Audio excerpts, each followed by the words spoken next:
தமிழக மக்கள் அனைவருக்கும் எதிரே வணக்கம். நம்ம எல்லாருமே நீங்கள் எல்லாருமே ஆவலை எதிர்பார்த்து கொண்ட நபர். என்னடா எலெக்ஷன் டைமில் ஆளை காணோம், இவ்வளோ தூரம் கத்தினாரே, லைக் 2021 ஆட்சியில் உட்கார வச்ச நபர்னு சொல்லப்பட்ட நபர். அதை தாண்டி 2021 அப்புறமா 2026 இந்த ஆட்சி வரவே கூடாதுன்னு சொல்லிட்டு கத்தி கத்தி பேசின நபர். குண்டாஸ் போட்டாங்க, கஞ்சா கேஸில் அரெஸ்ட் பண்ணாங்க. அதை தாண்டி இப்போ எலெக்ஷன் டைமில் பேசவே கூடாதுன்னு சொல்லிட்டு லைக் கண்டிஷன் பெயிலெலாம் போட்டு என்னென்னமோ முடக்க பார்த்தாங்க. கடைசி வரைக்கும் வெளில வரலையா, எங்கே இந்த நபர் போனாருன்னு சொல்லிட்டு எல்லாரும் எதிர்பார்த்துட்டு இருந்தாங்கல்ல. லைக் நானும் எதிர்பார்த்துட்டு இருந்தேன். லைக் ஒரு ரொம்ப தைரியமான ஒரு போல்டான ஒரு பர்சன். லைக் எல்லா அதிகாரிகளை பற்றியும் பல விஷயங்களை பேசக்கூடிய நபர்.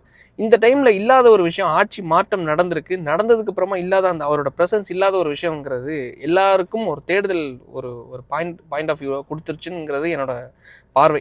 ஆக்சுவலாக என்னன்னா, இவர் மேலே இந்த குண்டாஸ் வழக்கு, அதை தாண்டி ஒரு கொலை முயற்சி வழக்கு ஒன்று இருந்துச்சு. அதாவது அட்டெம்ப்ட் மர்டர். இந்த அட்டெம்ப்ட் மர்டர் எப்படின்னா, இந்த எஸ்கார்ட் போலீஸ் இருக்காங்கல்ல, இந்த எஸ்கார்ட் போலீஸ் மேலே இவர் லைக் கள்ள தூக்கி வீசிட்டாரு அப்படிங்கிற ஒரு வழக்கு. அதை தாண்டி ஹேபியஸ் கார்பஸ் ஒன்று போட்டிருந்தாங்க. லைக் இது எல்லாமே வரக்கூடிய மே 20 ஜஸ்டிஸ் ஜி ஆர் சுவாமிநாதன் அவருடைய தலைமையிலையும் லக்ஷ்மி நாராயணன் ஒரு நீதிபதி அவருடைய தலைமையிலையும் விசாரணைக்கு வருது. ஸோ பெயில் கொடுத்துருவாங்க. ஸோ இதுக்கு முன்னாடி லைக் கண்டிஷன் பெயிலில் வெளில வீடியோ போடலாம், போடக்கூடாது, அதை தாண்டி பேசக்கூடாதுன்னு சொல்லிட்டு பல ரெஸ்ட்ரிக்ஷன்ஸை வச்சு சப்ஸ்கிரைபர்ஸை ஒட்டு மொத்தமாக உடச்சி விட்டாங்க. நீங்கள் கரெக்டாக நோட் பண்ணி பாருங்களேன். எலெக்ஷனுக்கு முன்னாடி சவுக்சங்கர் அவர்கள், இந்த மாலதி டீம், இவங்க எல்லாரும் தொடர்ந்து பேசிகிட்டு இருக்கும்போது வியூஸ் கவுண்ட்டை பார்த்தீங்கன்னா, இந்த கரூர் பிரச்சனைக்கு முன்னாடி ஒரு 2 லட்சம் 1 லட்சம்னு போயிட்டு இருந்துச்சு. அதுக்கு அடுத்தது தான் 4 லட்சம் 5 லட்சம் 7 லட்சம் 10 லட்சம்னு சொல்லிட்டு டெய்லி போடக்கூடிய வீடியோ வியூஸ் போயிட்டு இருந்துச்சு. ஸோ அதுக்கப்புறம் என்ன பண்ணிட்டாங்க, இவரை கொஞ்ச நாள் முடக்கினதுக்கு அப்புறமா இந்த வியூவர்ஸ் ஒட்டுமொத்தமாக செதறிட்டாங்களா. செதறினதுக்கு அப்புறமா திருப்பி இந்த வியூவர்ஸை அங்கே அட்டென்ஷனில் உட்கார வைக்கிறதுக்கு கடினம். ஸோ அந்த வேலையை சிறப்பாக திராவிட முன்னேற்ற கழகம் ஆட்சியில் இருக்கும்போது செஞ்சாங்க. இவங்களோட தாயார் கூட இப்போது இறந்துட்டாங்க. இறந்ததுக்கப்புறமா அது ஒரு துயரமான ஒரு சம்பவம். பட் இருந்தாலும் அவரோட கம்பேக்குங்கிறது எல்லாரும் எதிர்பார்த்து கொண்டு இருக்கக்கூடிய விஷயம்.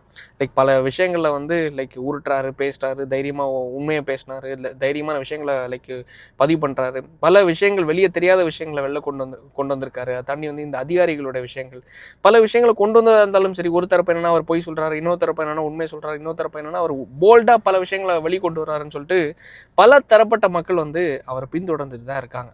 ஸோ இது ஒரு தரப்பு இருக்கா.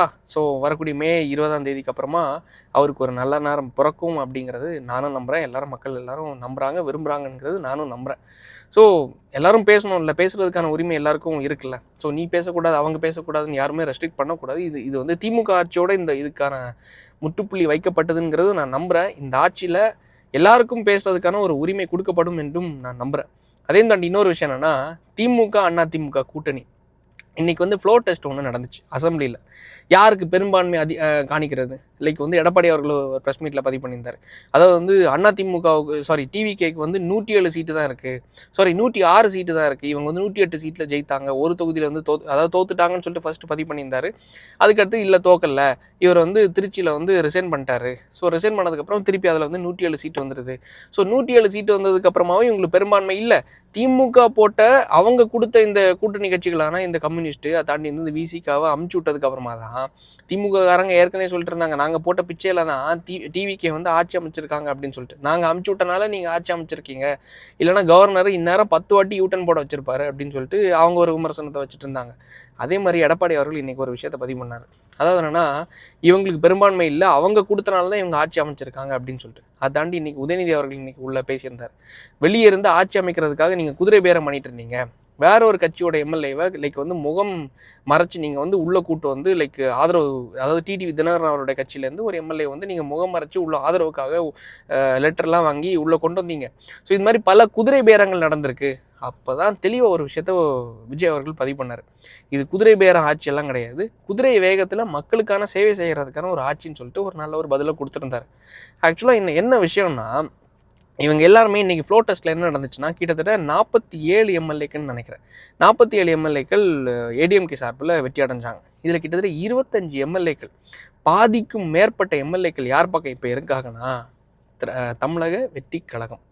பாதிக்கும் மேற்பட்ட யாரோட தலைமையிலனா, சிவி சண்முகம் மற்றும் எஸ்பி வேலுமணி அவருடைய தலைமையில் இன்றைக்கி டிவிகேக்கு ஆதரவு கொடுத்துருக்காங்க.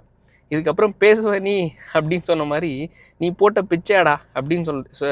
ஏன்னா லைக் வந்து 107 சீட்டில் நீ இருக்க, உனக்கு தேவை வந்து 118 சீட்டு வேணும். 118 சீட்டுனா நான் வந்து காங்கிரஸ் ஒரு 5 சீட்டு கொடுத்துருக்காங்க, மிச்சம் நாங்கள் தான் கொடுத்துருக்கோம், அதனால தான் நீ ஆட்சி அமைச்சிருக்கேன்னு சொல்லிட்டு திமிரில் இருந்தானுங்க. இல்லை இப்போ 5 இல்லை, 4 இல்லை, 2 இல்லை, இதில் 27 சீட்டு வந்து யாருக்கு வந்து 25 சீட்டு வந்து யாருக்கு வந்திருக்குன்னா அதிமுகவை சார்ந்து சி.வி. சண்முகம் மற்றும் எஸ்பி வேலுமணி அவரோட தலைமையில் கிட்டத்தட்ட 25 பேர் வந்து டிவிகேக்கு ஆதரவு கொடுத்துருக்காங்க.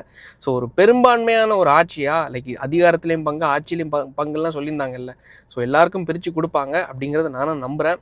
ஸோ இதையும் தாண்டி ஒரு நிலையான ஒரு பெரும்பான்மையான ஒரு ஆட்சியா இந்த 5 வருஷமும் இது நிலைக்கும் என்றும் நம்புறேன். காரணம் என்னன்னா, ஏதாவது ஒரு முரண் இருந்துச்சுன்னா நான் போயிடுவேன், நீ போயிடுவ, இல்லை நான் போயிடுறேன் அப்படிங்கிற மாதிரி ஒரு முரண் இருக்கும்ல, இதுக்கப்புறம் இது இருக்காதுங்கிறத நான் நம்புறேன். அதையும் தாண்டி இது வந்து அதிமுகவுக்கு மிகப்பெரிய ஒரு அடிங்கிற மாதிரி தான் நான் பார்க்குறேன். ஏன்னா இதுக்கு முன்னாடி வந்து லைக் ஒரு ரூமர் போயிட்டு இருந்துச்சு, திமுகவும் அதிமுகவும் கூட்டணி வைக்க போகிறாங்க அப்படின்னு சொல்லிட்டு. ஒரு விஷயம் நல்லா புரிஞ்சுக்கோங்க, திமுகவோட எதிர்ப்பில் உருவாக்கப்பட்ட கட்சி தான் அதிமுக. ஸோ உங்கள் எல்லாருக்குமே தெரிஞ்ச விஷயம் தான். ஸோ அதிமுக உருவானதுக்கு அப்புறமா இவங்க 2 பேரும் கூட்டணி வச்சு நீ இரு, இல்லை நான் இருந்துக்கோங்க, நான் இருந்துக்கிறேன், ஆனால் இன்னொரு மாட்டு கட்சி வரக்கூடாதுங்கிறதுக்காக தான் இந்த விஜயகாந்த் அவர்களை ஒழிச்சு கட்டினாங்க. ஆனால் அதையும் தாண்டி இந்த 2 கட்சியும் இப்போ ஒருத்தர் ஒழிச்சு கட்டியிருக்காரு. இந்த 2 கட்சியும் ஒழிச்சு கட்டினோடனே இவங்க 2 பேரும் கூட்டு கலவாணிகளை சேர்றதுக்காக இருந்தாங்க. ஆனால் நாங்கள் வந்து அதை ஒத்துக்கலைன்னு சொல்லிட்டு இவங்க 2 பேரும் வெளில வந்திருக்காங்கல்ல. ஸோ அது ஒரு பாராட்டக்கூடிய விஷயம். காரணம் என்னென்னா, ஓப்பனப்பாக இன்றைக்கி சி.வி. சண்முகம் அவர்கள் சொல்லியிருக்காரு, உங்கள் பிள்ளையும் என் பிள்ளையும் விட்டு நம்ம சத்தியம் பண்ணி சொல்லுங்கள், லைக் நீங்கள் உண்மையிலே எடுத்த டிசிஷன் எடப்பாடி அவர்கள் முதலமைச்சர் ஆகிறதுக்காகவும், அதையும் தாண்டி லைக் திமுகவோட சப்போர்ட்டில் அதிமுக ஆட்சி அமைக்கிறதுக்காக நீங்கள் போட்ட திட்டம் உண்மையாக பொய்யா அப்படிங்கிறது உண்மையிலே அது வந்து ஒட்டுமொத்தமாக முரணான ஒரு விஷயம். காரணம் என்னென்னா, என்றைக்குமே திமுகங்கிறது மக்களுக்கு எதிரான ஒரு சக்தி. இந்த மக்களுக்கு எதிரான சக்திக்கு உருவாக்கப்பட்ட கட்சி அன்றைய காலகட்டத்தில் வந்து அதிமுக. அதையும் தாண்டி இன்னைக்கு விமர்சனம் பண்ணிட்டு இருக்காங்கல்ல, லைக் வந்து திமுக வந்து ஸ்டாலின் அவர்களை வந்து விஜய் அவர்கள் சந்திக்கக்கூடாது அப்படிங்கிற மாதிரி விமர்சனம் பண்ணிட்டு இருக்காங்கல்ல, யாருன்னா இந்த தம்பிகள். ஸோ எப்படி நீங்கள் வந்து சந்திக்கலாம் அப்படின்னு சொல்லிட்டு, இதே தான் இன்னைக்கு லைக் வந்து மூத்த தம்பி வந்து என்ன சொல்லியிருந்தாருன்னா, நாங்கள் அப்போ அன்னைக்கு சந்திக்கும் போது லைக் முத்து அவருடைய மரணத்தில் நாங்கள் போய் ஸ்டாலின் அவர்களை சந்தித்தோம், அப்போ அதுவும் அரசியல் மாண்பு தானே, அதுவும் மரியாதை நிமித்தமாக தானே, நீ அப்படி தானே பேசியிருக்கணும், இது மாதிரி பேசின கேடுகட்ட கும்பல்லாம் இப்போ என்னடா சொல்ல வரீங்கன்னு சொல்லிட்டு கேட்டிருந்தாப்புல. நேற்றுக்கும் அதுக்கான ஒரு விளக்கத்தை கொடுத்துருந்தேன். ஆக்சுவலாக என்னன்னா, இவங்க 2 பேருக்கும் ஒரு நேர் எதிரான ஒரு கொள்கைங்கிறது ஒன்று இருக்குது. நான் ஏன் அப்படி சொல்கிறேன்னா, திமுக மனித குலத்துக்கு எதிரான ஒரு சக்திங்கிறது நான் இன்னொரு விஷயம் நான் சொல்ல விரும்புகிறேன், அது உங்களுக்கும் தெரிஞ்ச விஷயம்தான். ஈழத்தில் கொத்தா மக்களை கொன்று குவிக்கும் போது அதை வேடிக்கை பார்த்த கட்சி எதுனா திமுக. கோடி, ஆயிரக்கணக்கான கோடியெல்லாம் இல்லை, லட்சக்கணக்கான கோடிகளை ஊழல் பண்ணாங்க. லைக் வந்து 2Gலே ஊழலும் சரி, லைக் வந்து கரப்பாம்பூச்சி ஊழல், கரையான ஊழல்னு சொல்லிட்டு என்னமோ ஊழலாம் நீங்கள் லைக் லிஸ்ட்டு போட்டு சொல்லலாம். அந்த அளவுக்கு ஊழல் பண்ண கட்சினா இந்த திமுக. லைக் வந்து அதிமுகவும் குறைஞ்சப்பட்ட கட்சியும் கிடையாது, லைக் வந்து இங்கே யாருமே சுத்தமான கரங்களும் கிடையாது. பட் இருந்தாலும் நான் என்ன சொல்கிறேன்னா, இவங்க வந்து கொஞ்சம் மூத்தவர்கள் திமுக. ஸோ மக்களை கொன்று அதை அழகு பார்த்து அதில் சம்பாதிக்கக்கூடிய ஒரு கட்சினா இந்த கட்சியை நீங்கள் சொல்லலாம். ஸோ இந்த விஷயத்த ரொம்ப மிகப்பெரிய ஒரு எதிர்ப்பாக வச்சுட்டு இருந்த கட்சி எது தெரியுமா? நாம் தமிழர் கட்சி. ஸோ அதனால தான் நாம் தமிழர் கட்சி ஏன் வந்து நீங்கள் வந்து ஸ்டாலின் அவர்களை சந்திக்கும் போது நீங்கள் ஏன் சந்திச்சிங்க அப்படிங்கிற முரண் ஏன் வருதுன்னா, திமுகவோட ஒவ்வொரு மாவட்ட செயலாளர்களும் வப்பாட்டிக்கு பிறந்தவர்கள் அப்படின்னு சொல்லிட்டு சிலர் வந்து பதிவு பண்ணியிருந்தாங்க. நம்ம பேரெல்லாம் சொல்லக்கூடாது, ஏன்னா இன்னைக்கு அவங்களோட வாக்கு வங்கியும் உடஞ்சிருச்சு, ஒட்டுமொத்தமாக பலனும் உடஞ்சிருச்சு. அவங்கள வந்து ஒரு அரசியலில் ஒரு நபராக பொருட்டாக கூட நம்ம மதிக்கக்கூடாது. காரணம் என்னன்னா, ஒரு விமர்சனத்தை கூட ஏற்றுக்க முடியாத நபர்கள்லாம் எதுக்கு நம்ம அவங்களோட பேரை சொல்லிட்டு சொன்னால் அது வேணாம். ஸோ ஏன் நான் சொல்கிறேன்னா, இவங்கெல்லாம் எப்படி சொல்லியிருந்தாங்கன்னா, திமுகவோட ஒவ்வொரு மாவட்ட செயலாளர்களும் வப்பாட்டிக்கு பிறந்தவங்க அப்படின்னு சொல்லிட்டு ஒரு கடுமையான குற்றச்சாட்டையும் ஒரு காட்டமான குற்றச்சாட்டையும் வச்சுட்டு, ஏன்னா இவங்க எல்லாருமே 2.5 லட்சம் மக்களை கொன்று குவிக்கும் போது வேடிக்கை பார்த்தவங்க, 2 ஏசி வச்சுட்டு 2 துணைவியாரோட வசதியுடன் லைக் வந்து போராட்டம் பண்ணுறேன்னு பேரெல்லாம் மக்களை ஏமாத்துறவங்கன்னு சொல்லிட்டு அந்தளவுக்கு காட்டமாக பேசிட்டு, நேர் எதிரான கட்சி, இனத்துக்கே எதிரான கட்சி, இனத்துக்கு துரோகம், தமிழ் இனத்துக்கு துரோகம் செஞ்ச கட்சின்னு சொல்லிட்டு, அந்த துரோகம் செஞ்ச கட்சியோட ஒரு வீட்டில் ஒரு மரணம் நடக்குது, அந்த மரணத்தை போய் நீங்கள் சந்திக்கிறது அரசியல் மாண்பா என்ன? ஏன் அதுக்கு முன்னாடி எவ்வளோ துயரங்கள் நடந்திருக்கு, எவ்வளோ விஷயங்கள் நடந்திருக்கு. அப்போ போய் சந்திக்காத நபர்கள் இன்னைக்கு போய் சந்திக்கும் போது தான் அந்த கேள்வி எழுப்பப்பட்டுச்சு.